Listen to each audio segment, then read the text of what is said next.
sobre educação à distância. Espero poder compartilhar um pouco do que a gente tem discutido lá no Instituto Federal do Espírito Santo, no CONIF, com todas as outras instituições, e nos colocamos à disposição aí, né, nessa discussão com vocês. Aí eu trouxe aqui para vocês primeiro um pouquinho sobre educação à distância, né? O que é a educação à distância?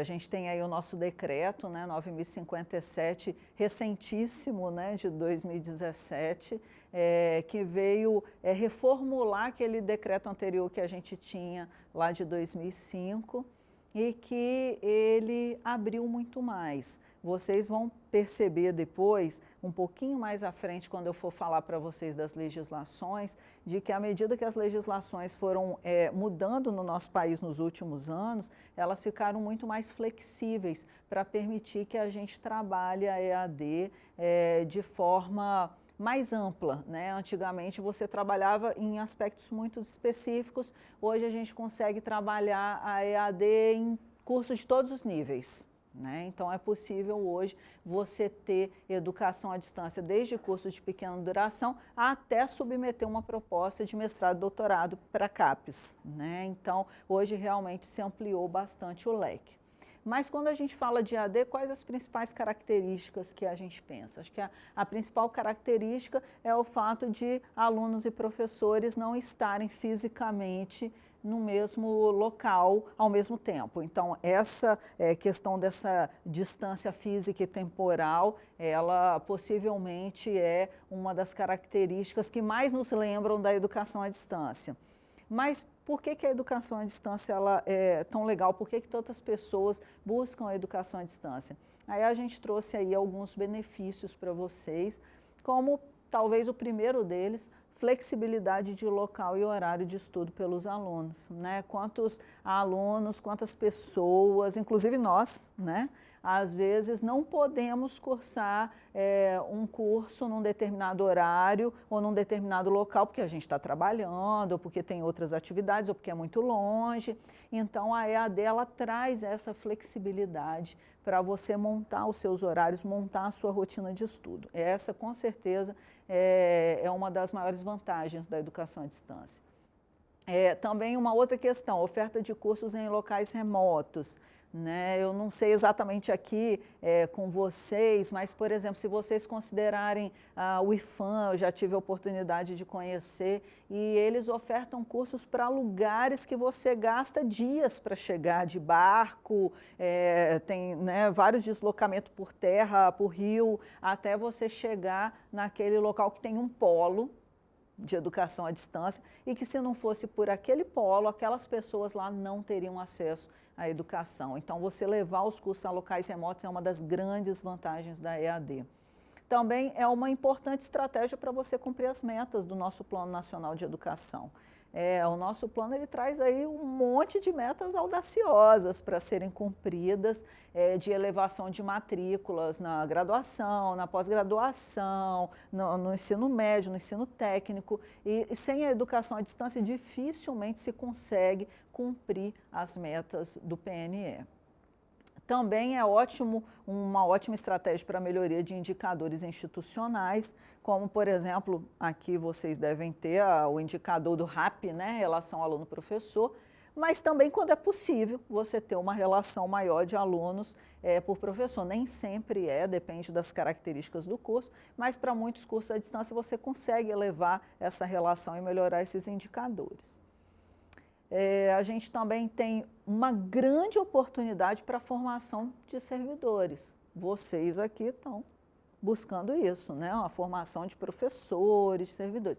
Então, a EAD é um mecanismo extremamente importante para isso, né? Às vezes você tem a PROAD, por exemplo, né? Não sei se aqui se chama PROAD, a de administração, de repente tem algo que é muito importante, que todos os setores de todos os campos saibam, aí ao invés de você dar um treinamento presencial, que você tem que deslocar todas aquelas pessoas, e se alguém faltou, perdeu o treinamento, né, perdeu aquele... Se você faz isso à distância, você reduz custos, favorece que todos sejam capacitados, e às vezes favorece com que se entrar um servidor novo num determinado momento, ele também possa receber essa capacitação.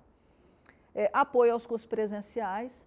Eu costumo brincar que quem entra na EAD nunca mais sai o mesmo. A EAD transforma a nossa vida, né?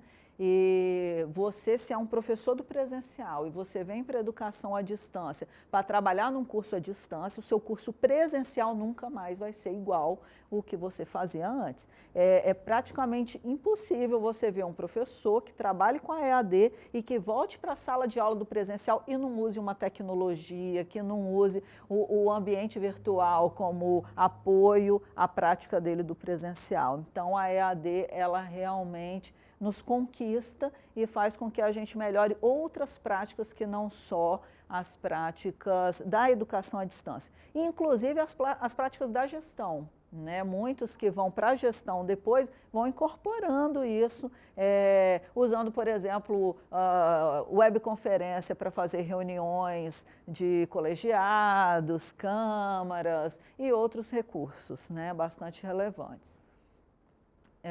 A mobilidade discente-docente são também dois pontos bastante interessantes que a EAD pode trazer como benefícios.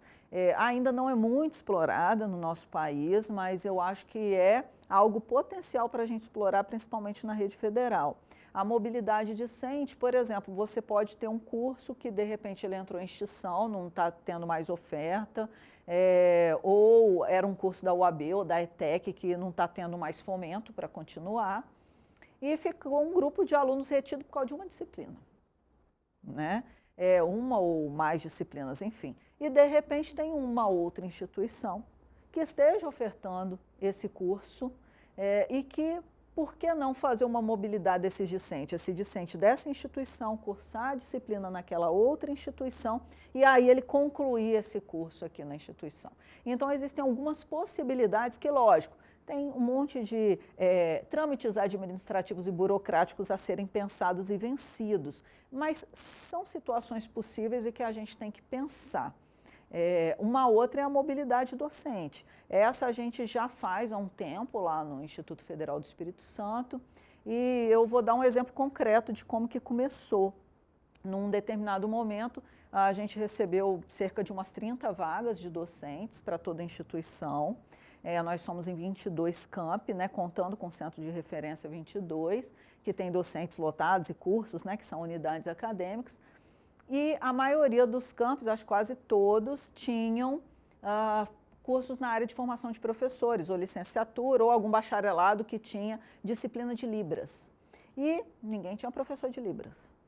E aí veio a seguinte questão: bom, se das 30 vagas a gente distribuir uma para cada campus de professor de Libras, então vão ser 22.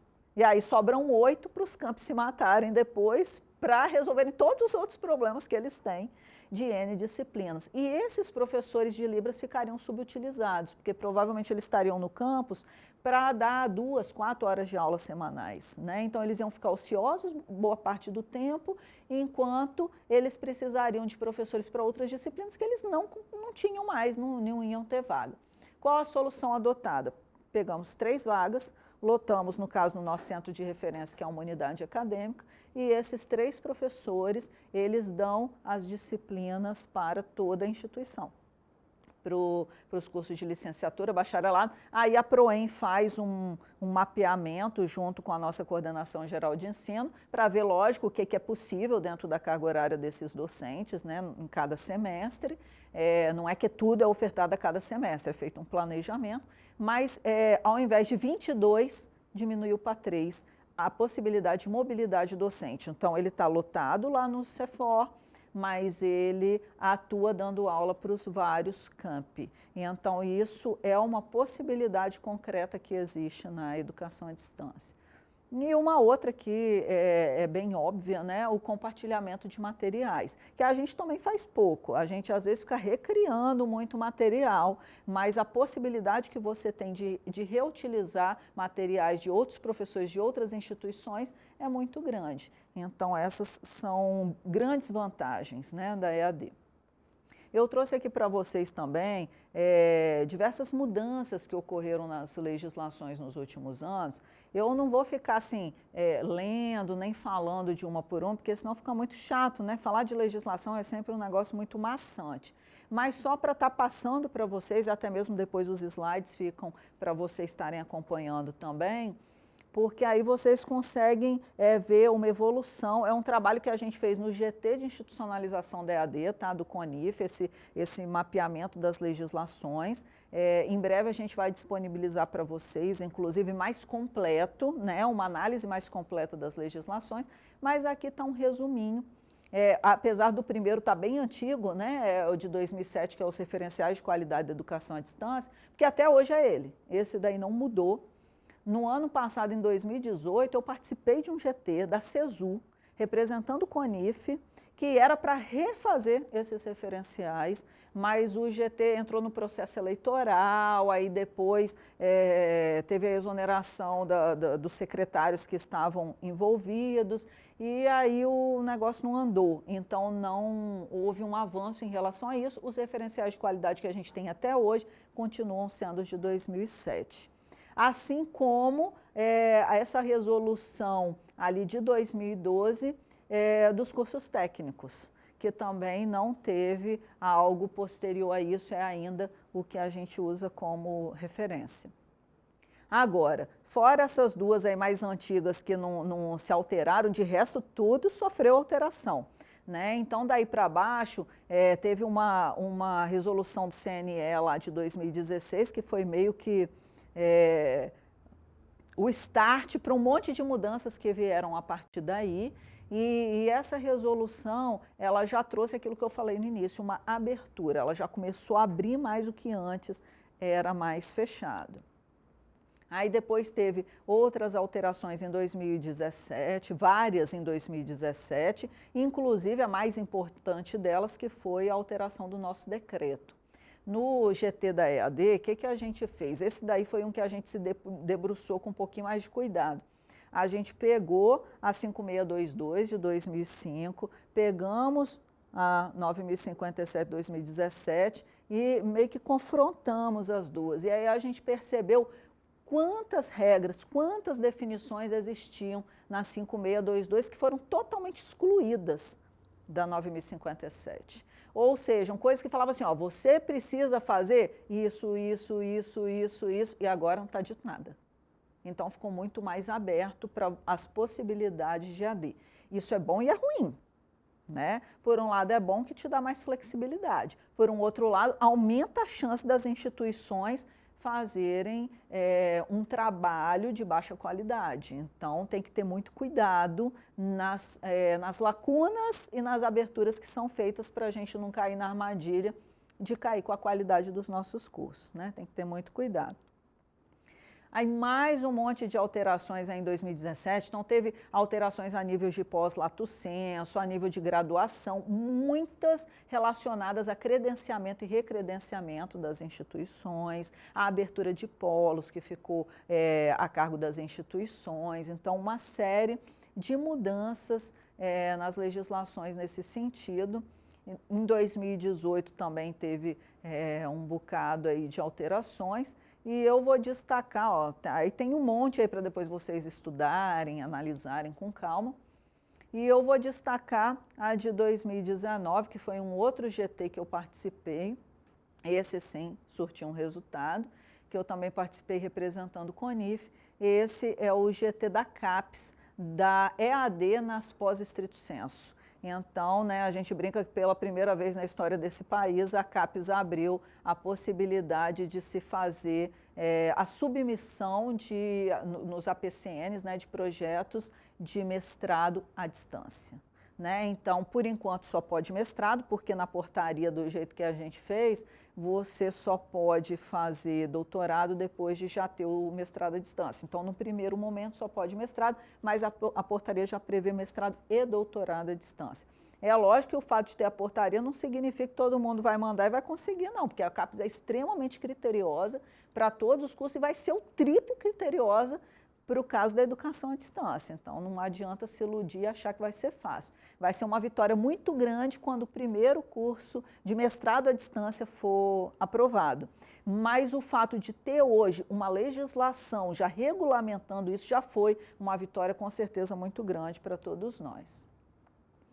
E aí eu trouxe também para vocês um retrato bem simples, né? Bem resumido da EAD no nosso país, não trouxe todo aquele histórico desde de que a gente falava de material por correspondência, de rádio, nada disso não, mas trouxe principalmente dentro da nossa rede federal, que é o nosso contexto que a gente vive, né? A expansão dentro da rede federal, ela aconteceu principalmente quando surgiu a Universidade Aberta do Brasil. Lembrando, vocês aqui são, né, uma instituição novinha, né? O IFES é uma instituição centenária, né, completa agora no mês que vem 110 anos. E aí, só que algumas instituições, elas já enxergaram o quê? Duas coisas muito importantes que eu coloquei ali. A primeira é que o ideal para a gente é quando a gente conseguir não enxergar mais o que é AD e o que é presencial dentro da nossa instituição. Então, chegar no momento que você fala simplesmente de educação e ali no meio já vai ter o que é presencial, o que é a distância dentro de cada uma das suas especificidades. Enquanto a gente não chega nesse momento, a EAD ela vai precisando ter alguns tratamentos, às vezes, diferenciados. Então, às vezes, você tem uma diretoria específica para trabalhar a educação à distância, você tem coordenações específicas, às vezes tem regulamentações específicas.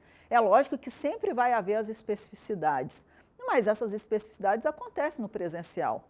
Você tem ali os técnicos, as pós-graduações, no presencial também existe. Do mesmo jeito que existem, elas vão continuar existindo com a EAD. Mas, num dado momento, elas vão estar muito mais imbricadas com o presencial, e aí a gente fala que essa discussão ela avança no sentido da educação híbrida, né? Onde presencial e a distância estão ali misturados. E uma outra questão muito importante que foi surgindo nos últimos anos é que a gente começou a perceber que não dá para depender dos programas de fomento. A gente já viu isso lá atrás. Nossa, muito bom os programas de fomento, eles pagam as bolsas das pessoas que estão atuando, dão recurso de custeio para pagar um monte de gastos que a instituição estiver tendo, mandam recursos de capital para você construir um prédio, para você comprar veículo. Não sei se vocês pegaram todas essas fases, mas teve todas essas fases, né, para comprar equipamentos. Então, teve muita coisa boa de investimento com esses programas de fomento, mas a gente sabia que isso não duraria para sempre. Chega um momento que acaba ou que diminui drasticamente. E aí, como que você não mata a EAD dentro da instituição? Institucionalizando, fazendo a educação à distância com o seu esforço, com o seu pessoal, com seus administrativos, com seus professores, não só dependendo desse fomento externo, que foi importantíssimo e continua sendo, porque se lá atrás não tivesse esse fomento externo, provavelmente as instituições não teriam começado a educação à distância. Então, se a gente chegou onde chegou hoje, é graças a esses programas, mas não podemos ficar reféns dele durante todo o tempo e, por isso, nós precisamos aprender a institucionalizar. E aí, algumas instituições perceberam isso antes, né? Eu destaco o Instituto Federal do Espírito Santo, Rio Grande do Norte, Santa Catarina, foram algumas instituições que estavam lá desde o início da discussão, há mais de 10 anos atrás, preocupados com esse processo. E aí a gente teve uma série de avanços nesse processo de institucionalização, que eu até coloquei umas figurinhas, aí não sei se está dando para vocês verem, mas tentando mostrar no primeiro tudo separadinho, né? EAD de um lado, presencial do outro, as equipes separadas, às vezes ficavam até em salas separadas, né? Para o institucionalizado. Hoje, por exemplo, eu sou professora, eu dou disciplinas no presencial e dou disciplinas à distância, né? Então, sou a mesma professora atuando no presencial e no à distância, né? Então, esse é o segundo quadrinho da institucionalização. Antes, as nossas normas, nossos regulamentos internos, era tudo assim, ROD do presencial, ROD do à distância. Carga horária docente do presencial, carga horária docente do à distância, tudo separado. Agora nós estamos com os documentos tudo unificados, né? Então ali dentro tem os tratamentos diferenciados quando precisa ter. E aí eu trouxe também um histórico para vocês, não sei se todo mundo conhece, o histórico da institucionalização da EAD na rede federal. A gente começou, e eu falo a gente me apropriando também, porque o Instituto Federal do Espírito Santo está envolvido em todos os trabalhos, desde o início, dentro do CONIF, né? Então, o primeiro trabalho que a gente fez foi lá para 2008, 2009, que culminou num documento, né, uma proposta de regulamentação de EAD da rede federal em 2010. Esse foi um primeiro trabalho, ainda bem geral, onde a rede pensava em algumas propostas para institucionalizar. Depois, teve um outro trabalho já dentro do FDE, em 2012, que foi uma proposta para estruturar os núcleos gestores de EAD. Ficou muito nítido que para a EAD acontecer, você precisa ter um núcleo dentro de cada instituição que trabalhe com a EAD, que fomente a EAD nos campi, que pense nas normas de EAD, né? Então, esse núcleo, que nós chamamos genericamente de núcleo gestor de EAD, porque em cada instituição ele tem uma denominação, ou ele é uma coordenação, uma diretoria, um centro de referência, um campus, né? Nessa época, o CONIF, o FDE e o CONIF chegaram à conclusão que a proposta ideal é ser um campus. Porque ser um campus você tem toda uma estrutura de pessoal, de cargos e funções adequadas para isso. Não um campus convencional, um campus voltado para educação à distância. Por que eu falo um campus não convencional? Porque um campus já tem um monte de administrativos, por exemplo, que tem que ter. Um campus de AD, além desses administrativos que tem que ter o pessoal do audiovisual, né, e outras equipes que muitas vezes um campo convencional não precisa ter. Foi feita essa proposta no CONIF, o CONIF aprovou essa proposta, mas a CETEC não aprovou, porque haveria muito gastos com cargos e funções para todos os institutos federais. Depois disso, o grupo deu uma michada, né? Então pararam de discutir institucionalização. A institucionalização morreu? Não, mas cada um foi fazendo a seu modo. Então, alguns trabalharam mais na institucionalização e outros trabalharam menos. Alguns não avançaram nesse processo, outros avançaram bastante. E aí, quando foi em 2016, depois da gente perceber que não, a gente tem que retomar a discussão, tem que retomar, estávamos no meio de uma crise, né? Desde lá de 2014, uma crise financeira que já estava acontecendo, também uma crise política que já estava ali acontecendo. E aí a gente conseguiu criar um GT dentro da CETEC para retomar a discussão de institucionalização, um GT que durou muito pouquinho tempo, porque logo depois teve o impeachment da Dilma, e caiu com ela o ministro da Educação e toda a CETEC. E aí o trabalho que a gente estava fazendo com a CETEC morreu. Naquele dia nós estávamos em Brasília e pedimos ao CONIF para continuar o trabalho do GT pelo CONIF. E aí foi criado esse GT do FDE CONIF de 2016-2017, que a gente fez uma série de propostas, eu vou falar resumidamente para vocês.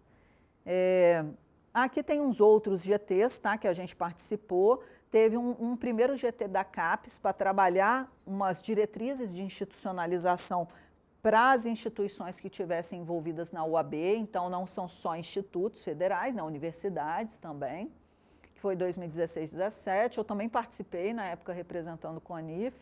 Depois teve o de referenciais de qualidade, que foi esse que eu citei, que foi ano passado, mas que não concluiu, né, o da CESU. Depois teve o GT da CAPES de depois foi o outro GT da CAPES, que foi o que gerou a proposta da pós-graduação estrito sensu, que foi esse que eu falei também, que gerou aquela portaria, né, que entrou em vigor em dezembro do ano passado e foi atualizada agora em abril desse ano.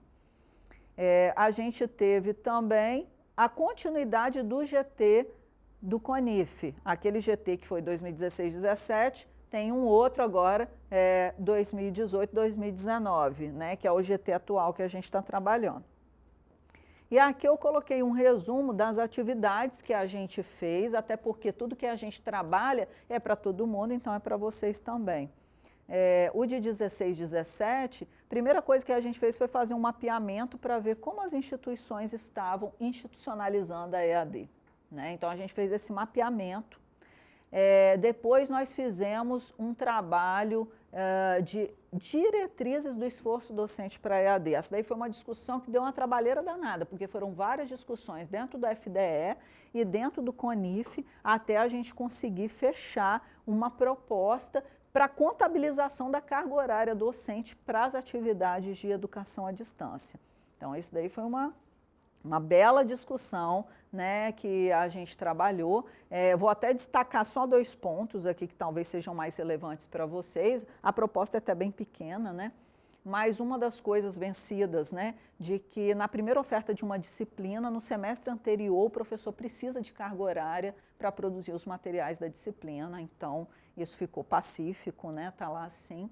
E a gente fez uma equalização com o presencial para o decorrer das disciplinas, né, então, e essa equalização tem a ver também com o papel do professor, que tem a ver com outros assuntos que eu vou falar mais para frente.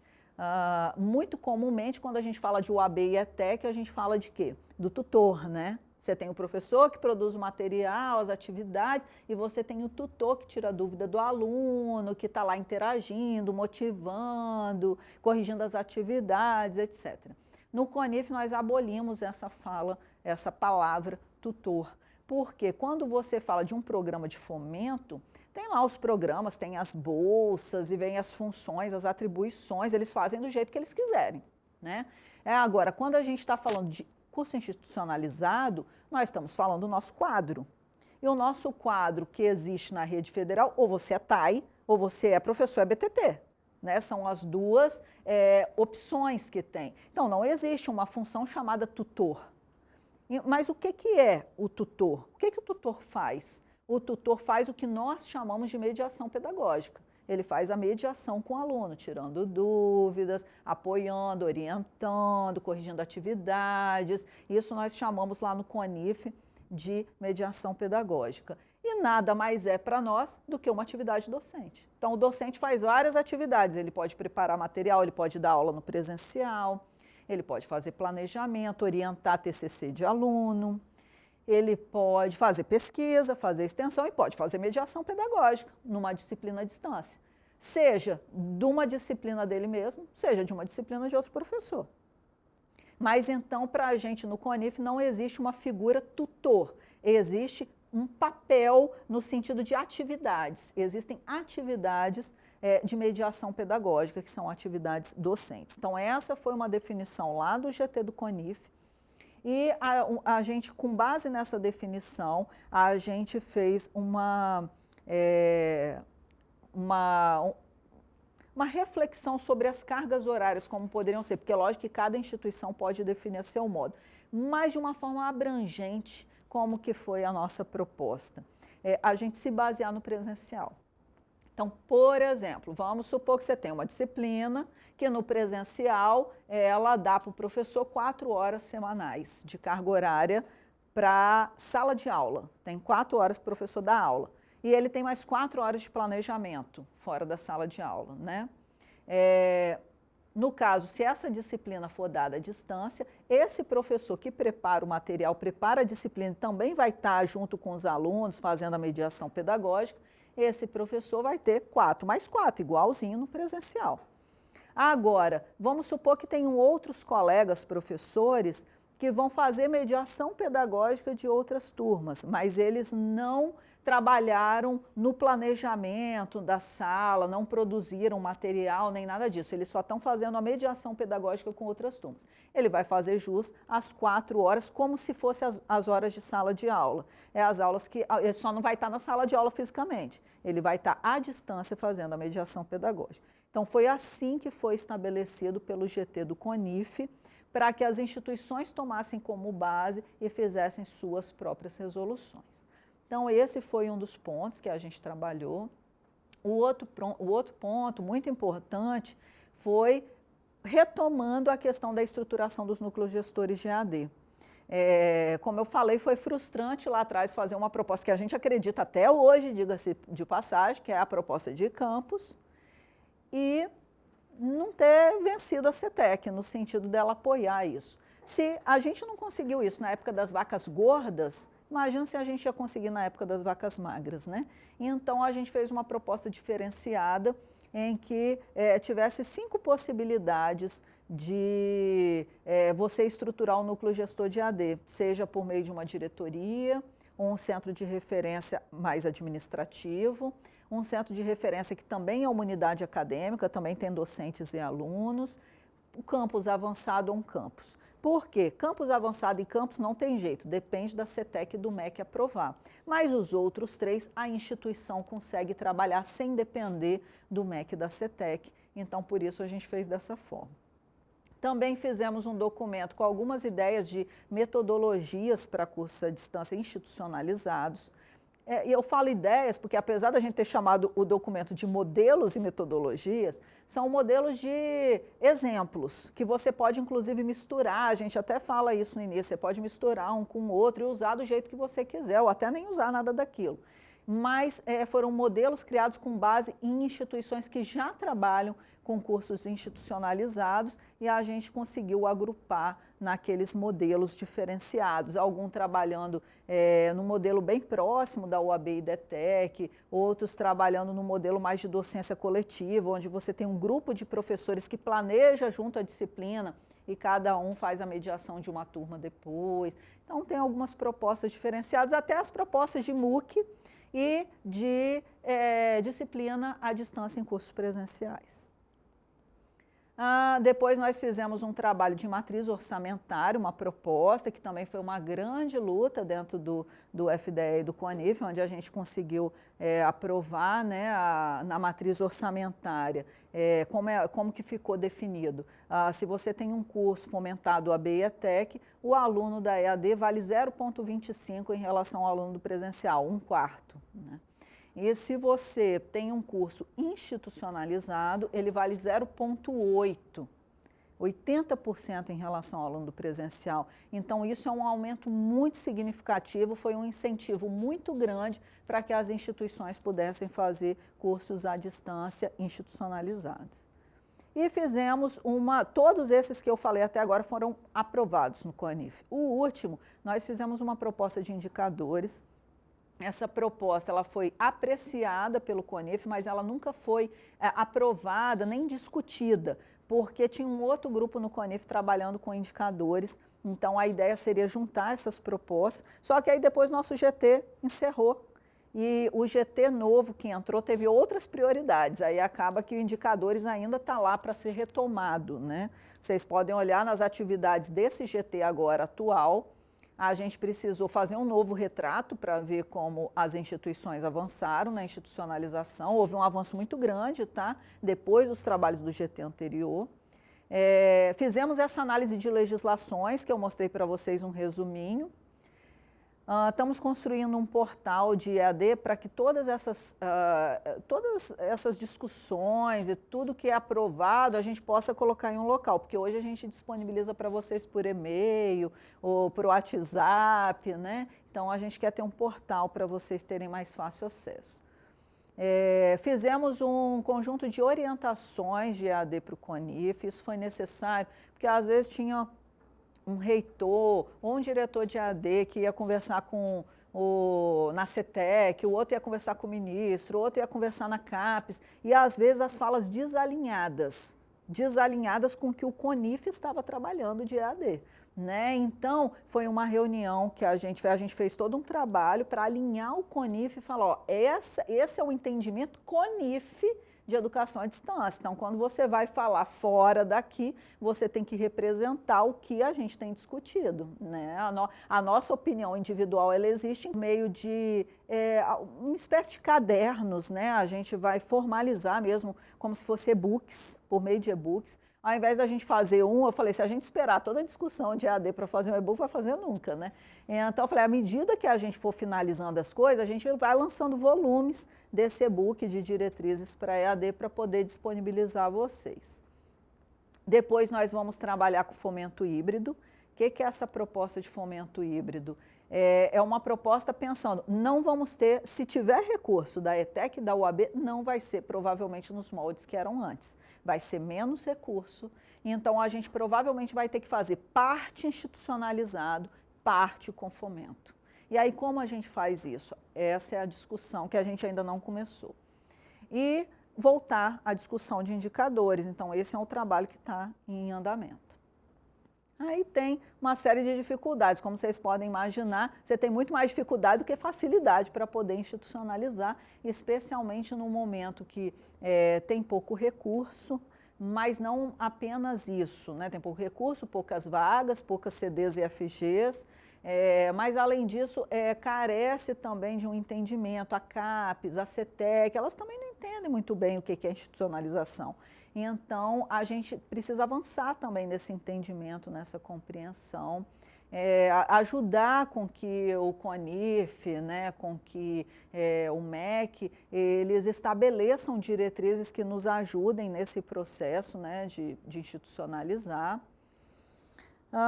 Enfim, várias outras pequenas questões de normas e diretrizes que às vezes atrapalham esse processo. Mas aí, como eu disse no início, você então muitas vezes trabalha lá EAD, seja fomentada, seja institucionalizada, mas como eu falei, é um caminho sem volta. Você entrou na EAD, nunca mais você sai da EAD, a EAD não sai de você. E aí você volta para o presencial, ou você vai influenciar, querendo ou não, você vai influenciar os cursos presenciais por meio das tecnologias educacionais. Então, mesmo que um curso seja 100% presencial, dificilmente hoje ele anda sem uso de tecnologia educacional. Aí aqui eu trouxe alguns exemplos, esse é o mais comum, né? Todo curso à distância ou disciplina à distância, ela usa como base alguma sala de aula virtual, que nós chamamos de ambientes virtuais de aprendizagem. Muito comum a gente usar aqui o Moodle, né, no Brasil. Não sei se vocês usam desde o início, acho que não, acho que vocês... Mas se vocês não entraram logo no início, um pouquinho depois, né? Porque lá em 2005, o governo federal ele ia adotar uma outra plataforma. Na verdade, antes ele ia adotar o EPROINFO, aí depois ele resolveu adotar o Teleduc, aí depois, num determinado momento, ele resolveu adotar o Moodle. E eu lembro até hoje que foi muito interessante, porque eles falaram, aí eu perguntei, não, mas nós fizemos toda uma capacitação em Teleduc. E aí, quando resolveu mudar para o Moodle, a gente falou, poxa, mas a gente é obrigado a mudar para o Moodle, porque a gente vai ter que fazer, né, se capacitar de novo, começar tudo de novo, preparar as disciplinas de novo. Não, vocês não são obrigados, mas só vai ter fomento quem fizer com Moodle. Então, né, nós não fomos obrigados, mas optamos gentilmente aí para o Moodle. E foi muito boa a opção por ser um ambiente livre e que o mundo inteiro trabalha, mas deu um trabalhinho naquele início, né, fazer essa migração. E estamos até hoje, imagino que a maioria das instituições. Eu já pude visitar algumas outras instituições, inclusive fora do país, e só teve uma que não usava, das que eu visitei, tá, gente? Porque tem um monte de instituição que usa o Blackboard, que usa outras instituições, outros sistemas, outros ABAs. Mas eu lembro da UNED, da Espanha, né, de Madrid, que ela não usa porque ela tem um número tão grande de alunos que o Moodle não suporta.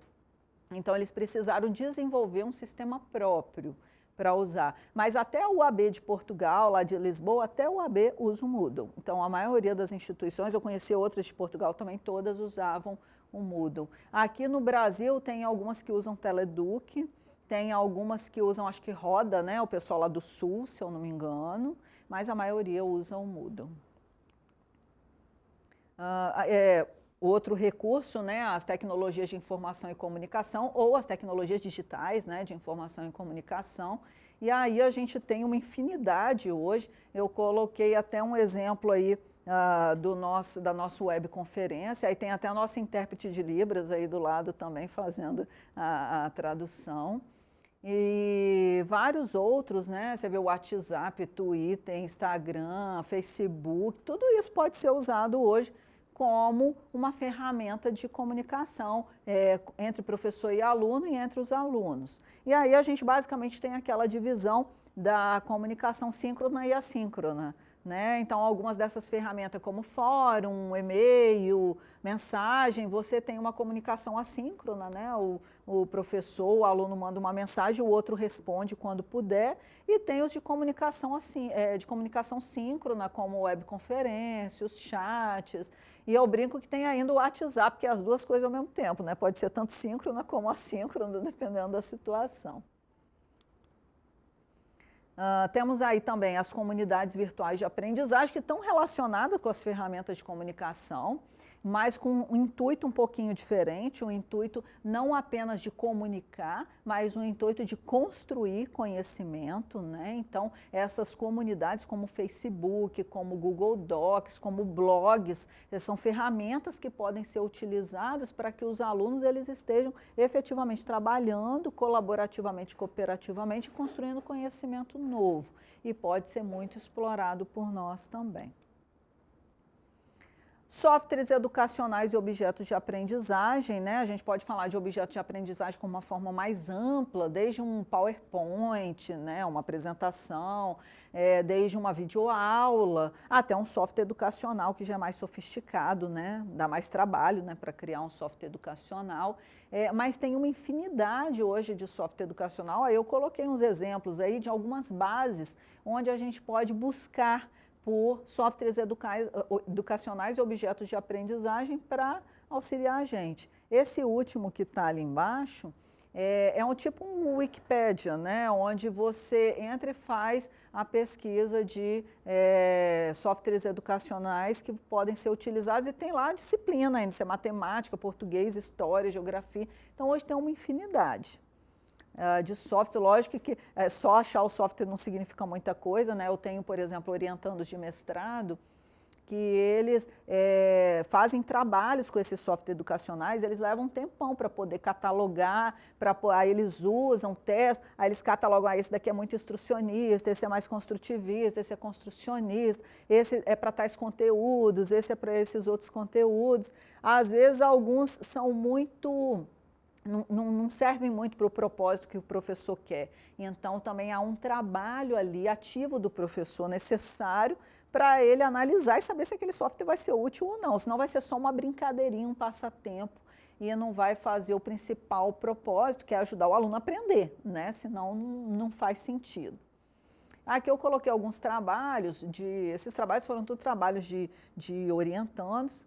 Um criou um laboratório virtual aí de química, e teve outros que desenvolveram outros trabalhos com softwares educacionais, só para ilustrar para vocês que nós não apenas podemos usar os softwares educacionais para os nossos alunos usarem, mas eles podem também fazer pesquisas e também construir softwares educacionais e objetos de aprendizagem nas disciplinas, dependendo, obviamente, da disciplina que a gente estiver ofertando. Eu estou ofertando uma disciplina agora de tecnologias educacionais no mestrado, e os alunos eles estão criando cursos MOOC todos eles vão criar um curso MOOC sobre um software educacional. Todos eles são professores da rede pública, né? Esses alunos do mestrado são professores, e eles vão escolher um software que eles possam utilizar, né? Vão experimentar esse software com os alunos e tal, e depois eles vão criar um curso sobre, ensinando os professores a usarem. Da mesma forma, a gente já fez vários trabalhos com eles utilizando o software com os alunos, trazendo as experiências. Então, tem N possibilidades para nós aí da área de tecnologia.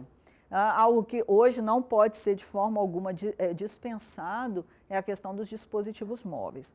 Um trabalho que um dos meus orientandos fez, na verdade teve dois, um da área de geografia e um da área de matemática. Eles fizeram um levantamento sobre as escolas lá do estado, como elas estavam com os laboratórios de informática montados, quantos professores estavam aptos a atuar com tecnologias e era bem assim, alarmante, né? Poucos professores que usam softwares educacionais, poucos que têm alguma formação que permita, né, trabalhar com isso e poucas escolas com condições. Mas aí a gente tem um outro cenário hoje que esse meu aluno mais recente, ele falou, olha, tá complicado, porque as escolas ele é de uma cidade interior, e ele falou, as escolas que eu atuo não tem laboratório de informática que funcione, eu não consigo fazer nada com tecnologia. Aí eu perguntei, mas vocês têm Wi-Fi? Ele, não temos, Wi-Fi a gente tem, até funciona bem o Wi-Fi. Beleza, seus alunos têm smartphone? Ah, tem, todo mundo tem smartphone. Falei, então vamos trabalhar com aplicativos. E aí começamos a trabalhar com aplicativos educacionais, tem vários também. Se vocês entrarem lá, seja no do Google, da Apple Store, vocês vão encontrar uma infinidade de aplicativos úteis para as mais diversas disciplinas. E aí o trabalho dele foi muito focado em aplicativos, né? E deu muito certo, porque eles realmente tiveram como utilizar. Aí aqui eu dei alguns exemplos, inclusive o primeiro exemplo que é o próprio Moodle, né? A versão mobile do Moodle. Um outro também de jogos, vocês podem também da mesma forma usar, né, jogos, como por exemplo, esse primeiro, a minha ex-orientadora do doutorado, ela gostava muito do G-Compris, que é uma plataforma de jogos francesa, e para ensino principalmente matemático, mas tem também de português, tem de outras disciplinas, para ensinar vários conteúdos, né, de uma forma bem lúdica para as crianças. Então ele é bastante interessante, dependendo do público, né, público mais infantil. Esses outros dois exemplos que eu coloquei já foram trabalhos de ex-alunos, não eram nem orientandos, ex-alunos meus de cursos de informática. Então, o primeiro implementou um jogo de educação no trânsito, o outro foi um jogo de educação financeira. Tem os jogos, mas também tem a gamificação, que é um pouquinho diferente, né? Aí a gente não está falando agora de jogos, mas estamos falando de usar determinados conceitos dos jogos para você trazer uma dinâmica do aluno, ele está avançando, ele está progredindo, ele está ganhando status X, Y, a estrelinha, enfim, ele está vencendo barreiras e etapas para ter um processo de progressão. E a gamificação ela é bastante útil, lógico que a gente tem que trabalhar sempre com muita cautela. Tem uma professora colega lá no Instituto que ela é muito ferrenha contra, porque ela fala que a gamificação estimula muito a competição, mas a competição ela pode ser saudável até um determinado momento, ultrapassado isso ela começa a não ser saudável. Então, a gamificação ela é legal se ela for bem trabalhada, né? Se ela realmente, até mesmo porque na maioria das vezes ela estabelece uma competição de você com você mesmo e não de você com outros. Então, é muito mais uma competição no sentido de você vencer os seus limites do que você ser o melhor do que o colega, né? Então, geralmente ela traz ganhos desde que você trabalhe ela bem. Não significa que vai dar ganho sempre nem para todo mundo. E outro que está avançando muito também é a robótica educacional, né? Muitas pessoas estão usando desde para trabalho com crianças, com trabalho com adultos. Eu trouxe tudo imagens bem locais lá do Espírito Santo, porque eu não estava com pouco tempo para buscar essas imagens gratuitas e não quis usar imagens que fossem de outras instituições, então eu trouxe, daí são equipes de robótica lá do Espírito Santo, o robô é do Campus Vitória, outra equipe acho que do Campus Colatina. Outro também que está avançando muito, esse daí é um trabalho até nosso lá também, de realidade virtual, ainda muito experimental, né? Mas muitas instituições já estão avançando nesse trabalho também. Essa segunda imagem era um aluno também de uma disciplina, e ele fez uma oficina para um grupo de pessoas, aí eu participei, eu era professora dele, mas na oficina eu fui aluna, né? E foi muito interessante quando eu usei o óculos e trabalhei, por exemplo, num software do corpo humano, era para estudar ciências. E E de repente eu vi aquele coraçãozão na minha frente batendo, né? E aquilo foi o máximo para mim, porque aí de repente, aí eu vi, eu tinha 2 joystick, aí com um tinha um menu, aí eu vi um menu assim, aí eu falava, dá taquicardia. Aí ele começava, né? Agora diminui o batimento cardíaco. Agora eu só quero ver a parte elétrica do coração. Aí só me mostrava a parte elétrica. Agora eu quero ver o fluxo sanguíneo. E isso você ia mudando, ele ia mudando ali, o processo funcionando. Então, assim, vocês imaginam o uso educacional disso para as criancinhas que estão aprendendo e você está falando lá do coração e a criança tentando imaginar o coração, né? Então, é fantástico. Espero, são equipamentos ainda caros, os bons, né, que trazem uma boa realidade, mas isso é fantástico para o aprendizado. E também não podemos deixar de citar várias opções que nós temos hoje voltadas para acessibilidade. Isso daí eu acredito que ainda está muito inicial, então ainda há diversas críticas, né? Mas, por exemplo, a bandana de sensoriamento do cérebro, estilo que o Stephen Hawking usava, né, de poder manipular um computador ou algum dispositivo pensando, né, porque já que ele não mexia outras partes do corpo. Essas luvas que tem ali, Key Glove, para fazer o contrário do bonequinho ali que faz a tradução de Libras, né, porque hoje você já tem os aplicativos que faz a tradução de Libras. E os nossos intérpretes de Libras criticam muito porque ele não tem expressão e porque ele é generalista, ele não é contextualizado, tem todas umas questões. Mas é melhor do que não ter nada, né? Então é um avanço já. Igual eu falo que há uns anos atrás o Google Tradutor também traduzia tudo errado e hoje ele já traduz com uma, né, qualidade bem legal, né? Então são coisas que vão avançando para nos ajudar.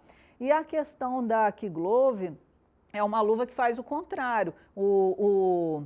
A pessoa surda, o próprio intérprete de Libras, ele faz os movimentos com as mãos, e aí também tem o mesmo problema, porque só está captando as mãos, não está captando a parte da face, mas ele traduz aquilo que a luva capta para português, né? Então isso é legal, porque é a volta, o processo de volta, que tem muito que ser melhorado, mas são pesquisas, trabalhos que estão sendo feitos nesse sentido. Assim como, né, eu citei o celular tradutor. Ano passado, por exemplo, quando eu estava nos Estados Unidos, estava até citando um exemplo hoje, né? Nossa, como que era difícil comprar um shampoo, porque tem um monte de shampoo parecido, só que qual que era para o seu tipo do cabelo, e os nomes em português às vezes já são esquisitos, quanto mais em inglês, né? E aí eu peguei, eu tinha o Google Tradutor no meu celular, e eu falei, vou tirar uma foto Aí eu tinha colocado para digitar, nossa, mas era tanta palavra que eu no meio do supermercado desisti de ficar digitando. Falei, vou tirar uma foto, aí depois eu pesquiso esse negócio para decidir o que eu vou comprar. E aí qual foi o meu espanto naquele momento que eu coloquei a câmera e aqui estava escrito em inglês e na câmera em português.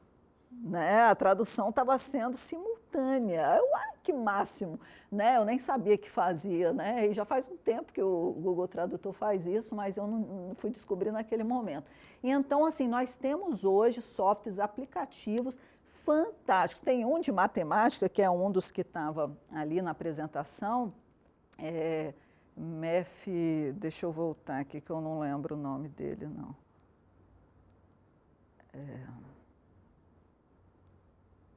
Esse aí, ó, Photomath. Esse Photomath eu tenho ele no meu celular.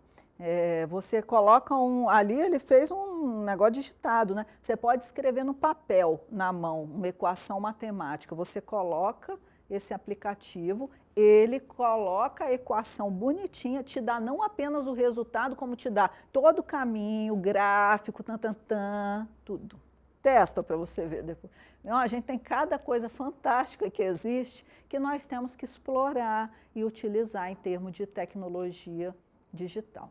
E lógico que para a gente chegar lá, e já finalizando, nós temos um monte de desafios, né? Um desses desafios que vocês vão enfrentar e que nós enfrentamos todo mundo é aquela questão do professor imigrante digital e dos alunos nativos digitais. Então, a maioria dos nossos alunos já nasceram no meio da tecnologia, e eu falo maioria porque não são todos, a gente tem um monte de alunos ainda socialmente excluídos, né, e que não têm acesso à tecnologia. Mas, de uma forma geral, mesmo nas classes mais carentes, você vê as pessoas usando smartphone, por exemplo. Às vezes não tem, teve uma outra aluna minha que fez uma experiência que ela trouxe um resultado e a gente ficou abismada, porque uma das atividades foi usando o aplicativo do smartphone e a outra era no computador, porque não tinha um software, um aplicativo correspondente, e como lá não tinha laboratório de informática, ela levou o notebook. A parte do celular, tranquilo, todos eles tinham celular em casa, né, ou ele, ou a mãe, ou o pai, então para eles normal mexer com o celular. Agora, o notebook parecia um extraterrestre. Nenhum deles tinha visto um notebook ainda na vida. Era um local bastante carente, né? Então, eles nunca tinham visto um notebook. Aí, eles queriam tudo mexer no notebook, porque eles nunca tinham visto aquele aparelho ali, né? Então, lógico que nós temos essas classes excluídas, mas, de uma forma geral, isso diminuiu muito. Então, a gente pode dizer que a maior parte dos nossos alunos sabe mexer com tecnologias e usam constantemente, não educacionalmente, mas para lazer, enfim, usam constante para comunicação com os amigos, para namorar, seja lá por que for, mas eles usam. E muitos professores não usam. E o pior, tem medo de usar porque o aluno sabe melhor do que ele usar a ferramenta. Né? Então, isso é uma etapa a se vencer, não é simples, porque é uma resistência que muitas vezes vem por parte do docente. O segundo desafio, a gente precisa repensar as disciplinas. Tem uma colega nossa que um dia ela estava dando um exemplo, que ela falou que o filho dela fazia uma atividade, né, de continha, filho pequeno, né, criança, de matemática e fazia as continhas, aí agora eles iam fazer usando tecnologia digital. Aí ela perguntou para o filho, e aí, como que vocês fizeram, que software vocês usaram e tal? Aí no software eles digitavam as funções e a mesma coisa que eles faziam no papel, eles fizeram no computador. Ou seja, isso não é usar uma tecnologia digital, é um fake, né? Você usa um recurso para reproduzir a mesma prática que você fazia no presencial. Então, você tem que repensar as disciplinas, tem que repensar as metodologias, senão não funciona. Né? A tecnologia por si, ela não resolve os problemas. E aí tem uma etapa ainda pior, porque quando você fala da disciplina, você está falando dentro do seu quadradinho, do seu universinho na sala de aula. Mas quando você vai pensar que, poxa, as tecnologias você pode trabalhar interdisciplinaridade, você pode trabalhar diversos temas transversais, tantas outras coisas legais, aí não basta repensar as disciplinas, você tem que repensar toda a escola. E também em termos de normas, por exemplo, não adianta nada você querer usar smartphone, a escola botou uma norma que é proibido o celular em sala de aula. Não adianta nada você querer usar um software que usa no computador e a escola não tem laboratório de informática. Ou querer usar via smartphone e não ter Wi-Fi. Então, tem N situações que a escola precisa repensar junto. E, por fim, e eu acho que esse, para mim, é um dos mais importantes, é um dos motivos, né, de estarmos aqui hoje, a formação docente. Você simplesmente inserir uma tecnologia sem o docente estar preparado para usar essa ferramenta, não vai funcionar. Ou vai ser uma ferramenta por si que não vai trazer um ganho pedagógico, ou simplesmente não vai ser utilizada. E essa formação docente é um grande desafio, porque a gente sabe, não estou nem falando dos nossos institutos da rede federal, nós somos ainda até privilegiados, né? Nós trabalhamos em instituições top, né? Assim, com boa qualidade de ensino, com boa infraestrutura e temos uma remuneração adequada. Agora, se você considerar muitas escolas municipais e estaduais que tem no país, elas têm uma infraestrutura precária, os professores ganham muito pouco, às vezes tem que dar aula em 3 turnos, então você falar de formação docente para um professor que dá aula desde manhã cedinho até tardão da noite, é muito complicado. Então, para mim, é um grande desafio, mas que a gente precisa vencer para avançar. Né? E, por fim, deixo aí os meus contatos no que precisarem. estou aí à disposição de vocês. Obrigada.